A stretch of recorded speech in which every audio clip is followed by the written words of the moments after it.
ఇప్పుడు ట్రంప్ రావడానికి ముందు చాలా మంది యుఎస్లో లైఫ్ ప్లాన్ చేసుకొని వెళ్ళిపోయారు, అక్కడ ఉన్నారు.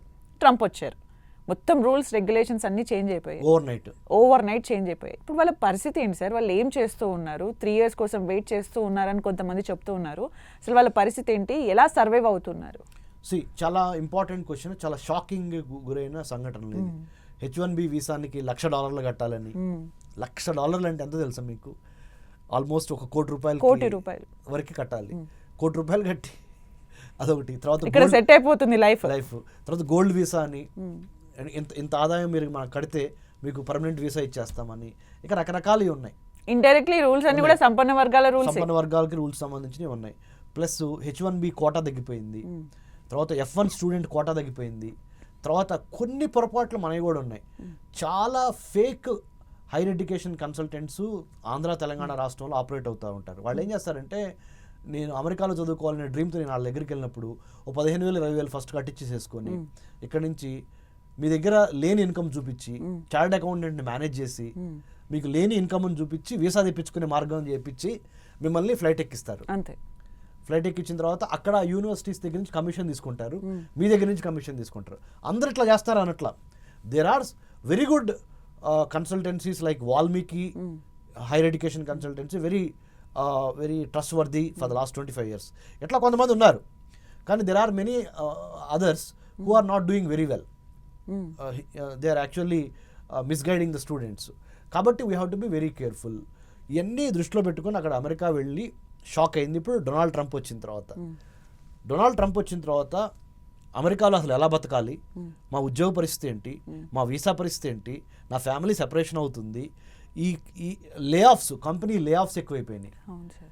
అంటే నిరుద్యోగంతో పాటు ఆర్టిఫిషియల్ ఇంటెలిజెన్స్ లాంటి ఒక కొత్త డిస్రప్టివ్ టెక్నాలజీ వచ్చి ఆటోమేషన్ వచ్చేసేసి ఈ పని చేయడానికి ఇంతమంది అవసరంలా మాకు, వాళ్ళకి పింక్ స్లిప్స్ ఇచ్చేసి పంపించేయండి, అంటే బాయ్ చెప్పండి, లే ఆఫ్, వాళ్ళకి అవసరమైతే ₹1 ఎక్స్ట్రా ఇచ్చి పంపించేసేయండి అని కంపెనీలు ఓవర్ నైట్ 1000 మంది నా కంపెనీలో పనిచేస్తుంటే నేను ఆర్టిఫిషియల్ ఇంటెలిజెన్స్ ఉపయోగించి 1000 మంది చేసే పనిని 300 మందితో చేయొచ్చు, ఆ 700 మందిలో ఒక 300 మందిని తీసేసేయండి. ఇట్లా surprising decisions not only from American politics అంటే Donald Trump, but also American technology. అంటే I mean to say artificial intelligence, machine learning, internet of things, big data, 5G, metaverse, దీనిని ఎమర్జింగ్ టెక్నాలజీస్ అంటారు. Emerging technologies are also giving shocks to the people who have been living in the United States of America. One is technology, other one is politics, తర్వాత ఈ racial discrimination, violence, exploitation, gun culture. ఈ 5 భారతీయులకి ఒక కంటగింపుగా అంటే ఇబ్బందికరంగా మారినాయి. ఈ 5 నుంచి బయటపడి అమెరికాలో స్థిరపడదాం అనుకుంటున్న వాళ్ళకి నిత్యం ఒక పోరాటం అయిపోయింది.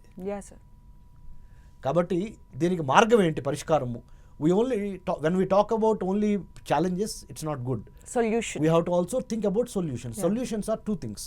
One, అమెరికాలో ఉన్నప్పుడు అమెరికాకి అనుకూలంగా, రూల్స్ అండ్ రెగ్యులేషన్స్కి అనుకూలంగా మనల్ని, మన కెరియర్ని మార్చుకునే విధంగా ఉండటం ఒక ఎత్తు. తర్వాత ఇండియాలో కూడా Indian politicians or Indian ministers or Indian governments also will have to rethink, recalibrate, restrategize, reassess. Why only America, why not India? ఇండియాలోనే ఇండిజినియస్గా, ఆత్మనిర్భర భారత్ లాగా మన సొంత కాళ్ళ మీద మనం నిలబడి మన టాలెంట్ని ఊరిని వాళ్ళకి ఇవ్వకుండా అమెరికాకి, ఇక్కడ ఐఐటీలో చదివి, ఐఎంలో చదివి, అక్కడికి వెళ్ళకుండా ఎన్ఐటీలో చదివి మనం ఇక్కడ ఖర్చు పెట్టి మన పబ్లిక్ మనీ అంతా నువ్వు వెళ్ళి అమెరికాలో ఉండి నువ్వు ఎంతో కొంత అయితే కొంత పంపిస్తున్నావు, కానీ ఎక్కువ ట్యాక్స్ అక్కడ కడుతున్నావు కదా. మీకు ఇందాక చెప్పా కదా, $1 ఆల్మోస్ట్ 40 పైసలు అక్కడే కడుతున్నావు కదా. దాని బదులు మన ఇండియాలోనే పెట్టుకొని, అంటే సీతాకోక చిలుకలు ఉద్యానవనాన్ని వైపు ఆకర్షించబడతాయి కదా మేడం. భారతదేశాన్ని ఒక ఉద్యానవనంగా నిర్మించాలి. అంటే if you wanted to catch butterflies, you will never be able to catch butterflies. You have to build a beautiful garden. So butterflies will automatically come and attract to the garden that you build. So it's a responsibility of Indian government both, also. Absolutely. Both వెళ్ళే వాళ్ళు self introspection చేసుకోవాలి, ఇక్కడున్న ప్రభుత్వాలు కూడా అరే మన భారతీయుల్ని మనంత టాలెంట్ని మనంత యువతని అక్కడికి ఊరినే పంపించేసి సైబర్ కూలీస్ లాగా మార్చొద్దు.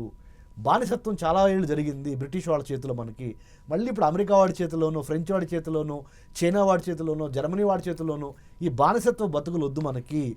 మన సొంత కాళ్ళ మీద సర్వసత్తాక సార్వభౌమ భారతదేశ సామ్యవాద లౌకిక రాజ్యంలోనే మనము అద్భుతంగా బతకాలి. అటువంటి ఉద్యోగ అవకాశాలు, అటువంటి ఉద్యానవనాన్ని మనం నిర్మించాలి అని మనలో ఆ మార్పు రావాలి. అక్కడ కూడా ఉంటున్న మన ఇండియన్స్, అక్కడ ఉంటున్న ఇండియన్స్, అమెరికాలో ఉంటున్న ఇండియన్స్లో కూడా నేను వేరే వాళ్ళ ఇంట్లో ఉన్నప్పుడు వేరే వాళ్ళ యొక్క రూల్స్ రెగ్యులేషన్స్ అర్థం చేసుకొని దానికి అనుగుణంగా ఉండాలి. కానీ ఇక్కడ నేను ఏదో చిన్న చిన్న లాభాపేక్ష కోసం రూల్స్ మారుద్దాం అనుకుంటే పెద్ద ప్రాబ్లం అయ్యాయి. మళ్ళీ అక్కడి నుంచి నేను ఇక్కడ పంపించేసి సంఖ్యలు వేసి వద్దు.